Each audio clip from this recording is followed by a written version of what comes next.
అందరికీ నమస్కారం. గత కొన్ని రోజులుగా ఆంధ్రప్రదేశ్ ఎన్నికల ప్రచారంలో టీడీపీ, జనసేన పార్టీల నేతలకు ప్రధాన ఆయుధంగా మారింది ల్యాండ్ టైటిలింగ్ చట్టమే. ఈ చట్టం యొక్క ఉద్దేశం పూర్వాపరాలు, లాభనష్టాలు, లోపాలు ఇలా ఎన్నో అంశాలపై వైసీపీ ప్రభుత్వ పెద్దలతో పాటు ఎంతోమంది ఎన్నో విశ్లేషణలు ఇప్పటికే చేశారు.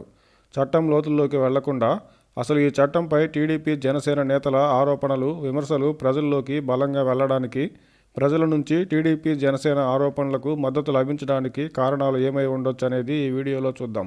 సాధారణంగా ప్రజలకు చట్టాల్లో ఏముందో సులభంగా తెలుసుకునే అవకాశం లేదనే చెప్పాలి.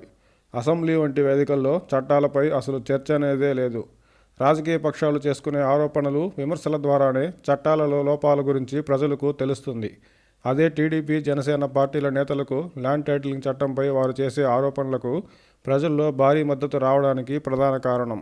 ప్రభుత్వం నుంచి చట్టం చేసే సమయంలో ఎలాంటి వివరణ ప్రజలకు అందలేదు కాబట్టి ప్రతిపక్షాలు చేసే ఆరోపణలు ప్రజల్లోకి సులభంగా వెళ్ళిపోతాయి.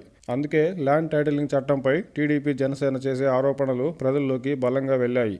ఇప్పటి వరకు జరిగిన ఎన్నికల ప్రచారంలో టీడీపీ కూటమి వైసీపీని బాగా ఇబ్బంది పెట్టింది ల్యాండ్ టైటిలింగ్ చట్టంపై చేసే ఆరోపణలతోనే అంటే అతిశయోక్తి కాదు.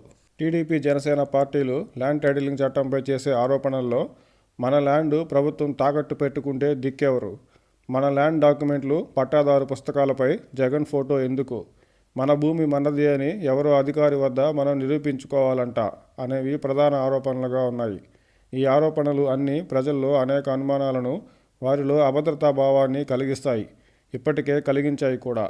అందుకే టీడీపీ, జనసేన ఆరోపణలకు ప్రజల నుంచి భారీ మద్దతు లభించింది. అందుకు ముఖ్య కారణం కూడా వైసీపీ గత 5 ఏళ్లలో చేసిన కొన్ని వ్యవహారాలే కారణం. రాష్ట్ర ప్రభుత్వం అప్పుల కోసం విశాఖలోని భవనాలను, పార్కులను, ఏకంగా సచివాలయ భవనాలను తాకట్టు పెట్టి అప్పులు తేవడం ప్రజల కళ్ల ముందే ఉన్న సందర్భంలో ల్యాండ్ టైటిలింగ్ యాక్ట్ అమలైతే తమ భూమికి సంబంధించిన ఒరిజినల్ ప్రధాన డాక్యుమెంట్లు ప్రభుత్వం వద్దే ఉంటాయని చెప్పడంతో వాటిని తాకట్టు పెట్టడం వీలవుతుందా లేదా అనే ఆలోచనను పక్కకు పెట్టి ప్రజల్లో ముందుగా తాకట్టు పెడితే ఏంటనే ఆలోచన మొదలైంది. దాంట్లోనూ జెరాక్స్ కాపీ మాత్రమే ప్రజలకు ఇస్తారని ఆరోపించడంతో ప్రజలు ఆందోళన చెందడమే కాక టీడీపీ, జనసేన ఆరోపణలను బలంగానే నమ్మారు.